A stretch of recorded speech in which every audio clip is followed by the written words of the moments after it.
कैसे हैं विद्यार्थियों, आशा करता हूं कि आप सभी ठीक ही होंगे। तो आपके ही अपने इस YouTube चैनल में आप सभी लोगों का स्वागत है। तो कक्षा 11वीं के जितने भी विद्यार्थी एमपी बोर्ड से संबंधित यहां पर इस वीडियो को देख रहे हैं, तो उन समस्त विद्यार्थियों के लिए यहां पर खुशखबरी की खबर सामने निकल कर आई है कि जो कक्षा 11वीं इतिहास विषय का जो अर्धवार्षिक का आपका पेपर होने वाला है, उसके यहाँ पर टॉप 30 क्वेश्चन यहाँ पर वायरल कर दिए गए हैं, या फिर दूसरे शब्दों में कहें तो हम यह जो पेपर के आने वाले प्रश्न है वह टॉप 30 यहाँ पर बता दिए गए हैं। तो मैंने उसका पीडीएफ फॉरवर्ड यहाँ पे तैयार कर लिया है, जैसा कि देख सकते हैं। तो इन्हीं क्वेश्चनों में से अब आपका जो क्लास 11th जो इतिहास विषय का पेपर है वह तैयार किया जाने वाला है। तो यह चुनिंदा प्रश्न यदि आप भूलकर भी छोड़ते हैं तो आपको अंत समय में पछताना पड़ सकता है। तो एक के बाद में एक आपको क्वेश्चन पढ़ के बताऊंगा, तो वीडियो को शुरू से लेकर आखिर तक देखें। तो क्योंकि आज का यह वीडियो उन समस्त विद्यार्थियों के लिए काफी महत्वपूर्ण होने वाला है जिनने अभी तक कुछ भी नहीं पढ़ा। तो सबसे पहला जो पेपर में आपको क्वेश्चन देखने को मिलने वाला है, टॉप 30 क्वेश्चन में सबसे पहला क्वेश्चन है, इस्लाम धर्म के प्रमुख सिद्धांत क्या थे। इस्लाम जो धर्म था अपना, उसके प्रमुख सिद्धांत क्या थे, तो आपको बताना है। तो यह क्वेश्चन आपको 2 नंबर में भी देखने को मिल सकता है या 3 नंबर में भी देखने को मिल सकता है। इसमें आपको पॉइंट्स भी बताना होंगे। जो इस्लाम धर्म के सिद्धांत है वह पॉइंट्स के रूप में आप यदि याद करेंगे तो वो आपके लिए ज्यादा बेटर रहेगा। अब दूसरा क्वेश्चन जो पेपर में आने वाला है, काफी इंपॉर्टेंट प्रश्न है कक्षा 11वीं इतिहास के पेपर का। दो प्रसिद्ध ईसाई मठों के नाम बताओ। 2 प्रसिद्ध ईसाई मठों के नाम बताओ। थर्ड जो क्वेश्चन इंपॉर्टेंट अपना होने वाला है वह है, इस्लाम धर्म के प्रमुख सिद्धांत बताइए। तो अभी तक इस चैनल पे नए हो तो चैनल को सब्सक्राइब कर ले, साथ ही साथ बेल आइकन को प्रेस कर ले, जिससे आने वाला इंग्लिश और हिंदी का जो वायरल पेपर के महत्वपूर्ण प्रश्न है उसकी जानकारी सीधा आपके मोबाइल तक पहुंचे। अब फोर्थ जो क्वेश्चन आता है यहाँ पे, मैं आपको बता दूं पेपर में आने वाला, सामंतवाद के पतन का मुख्य कारण क्या था। सामंतवाद के पतन का मुख्य कारण क्या था। आगे इसका पीडीएफ फॉर्मेट भी डाउनलोड करना बताया, तो कैसे क्या डाउनलोड करेंगे आगे वो आपको बताया, तो उसको आप ध्यानपूर्वक देखें।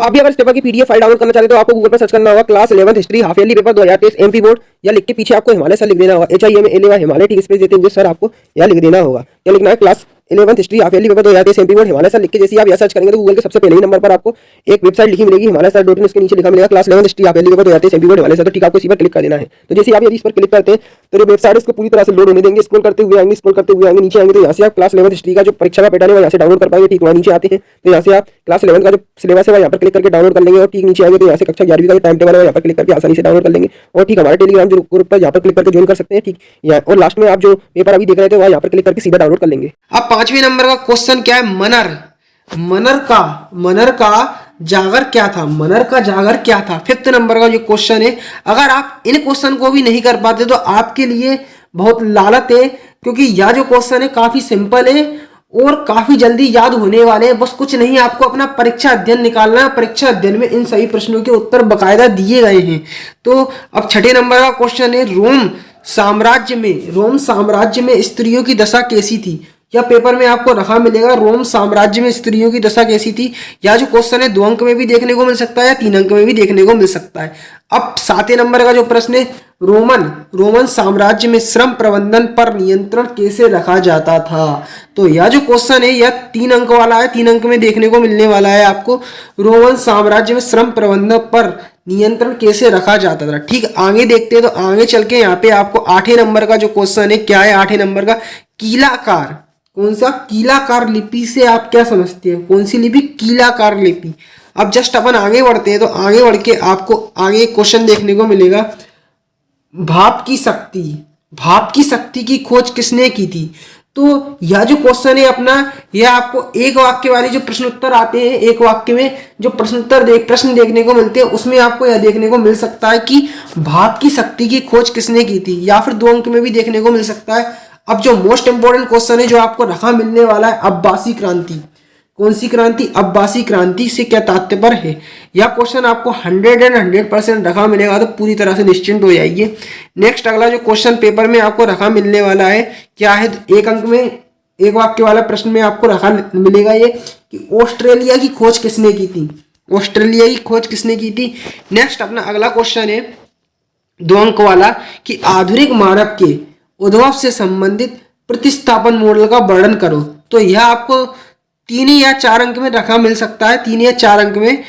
नेक्स्ट है मेसोपोटामिया। मेसोपोटामिया में कला और विज्ञान के विकास का वर्णन करो। मेसोपोटामिया में कला और विज्ञान के विकास का वर्णन करो। तो यह 4 अंक में आपको या 3 अंक में देखने को मिल सकता है। अब यहाँ पे थोड़ा पेपर अपना स्क्रॉल ज़्यादा हो चुका है, तो मैं आपको थोड़ा इसको दोबारा से स्क्रॉल कर रहा हूँ, तो थोड़ा वक्त जरूर लगेगा। अब यहाँ पर आप देख सकते हैं 13वें नंबर का क्वेश्चन पढ़ दिया था। अब 14वें नंबर की क्वेश्चन की बारी आती है। तो मध्यकालीन फ्रांसीसी समाज में अभिजात वर्ग की क्या भूमिका थी? कौन से मध्यकालीन फ्रांसीसी समाज में अभिजात वर्ग जो था उसकी क्या भूमिका थी? तो आपको अपने शब्दों में लिखना है। तो इसका आंसर आपको सिंपली परीक्षा देने में मिल जाएगा। तो 15वें नंबर का क्वेश्चन देख सकते हैं, रोमन गणतंत्र में प्रशासनिक व्यवस्था का वर्णन करो। काफी इंपॉर्टेंट क्वेश्चन है यह। अब 2 अंक में आपको देखने को मिल सकता है, मध्यकालीन मठों का क्या कार्य था? मध्यकालीन मठों का क्या कार्य था आपको बताना है। अगर आप इन क्वेश्चनों को भी नहीं कर पाते तो यह आपके लिए बहुत शर्म की बात होगी, क्योंकि यही प्रश्न अब आपके पेपर में आने वाले हैं। तो इनको तो आप भूलकर भी ना छोड़े। 17वें नंबर का क्वेश्चन है, प्रथम 3 खलीफाओं के नाम। मोस्ट इंपोर्टेंट क्वेश्चन है, कई बार रिपीट हो चुका है प्री बोर्ड, अर्धवार्षिक और त्रैमासिक पेपरों में और पुराने विगत वर्षों में यह प्रश्न कई बार रिपीट हुआ है कि प्रथम 3 खलीफाओं के नाम आपको बताना है। अब यहाँ पर अगला जो 18वें नंबर का क्वेश्चन है, रोमन संस्कृति का विश्व इतिहास में क्या योगदान है? जो रोमन संस्कृति थी उसका विश्व इतिहास में क्या योगदान था आपको अपने शब्दों में लिखना है। अब ठीक थोड़ा यहाँ पे अपन आगे चलते हैं। तो यहाँ पे जो अगला क्वेश्चन है 19वें नंबर का मोस्ट इंपोर्टेंट क्वेश्चन आप ये देख सकते हैं, दक्षिण मेसोपोटामिया के शहरीकरण को बताओ। तो शहरीकरण को बताना है, कौन सी मेसोपोटामिया की? दक्षिण मेसोपोटामिया में शहरीकरण था उसका आपको बताना है। मोस्ट इंपोर्टेंट क्वेश्चन है, कई बार रिपीटेड क्वेश्चन है, सिनेट क्या है? यह जो क्वेश्चन है 100% पेपर में रहा मिलने वाला है, तो इसको भूलकर भी ना छोड़े। सिनेट क्या है? जस्ट अपन थोड़ा आगे बढ़ते हैं। तो आगे बढ़ के यहाँ पे 21वें नंबर का क्वेश्चन आपको देखने को मिलने वाला है, क्या है? किन पुरानी कहानियों से हमें मेसोपोटामिया की सभ्यता की झलक मिलती है? तो यह भी आपको क्वेश्चन मिल सकता है पेपर में रखा। अब 22वें नंबर का क्वेश्चन आता है, अरब सभ्यता की विश्व को क्या देन है? अरब सभ्यता की विश्व को क्या देन है? तो आपको बताना है। अब यहाँ पे थोड़ा आगे चलते हैं।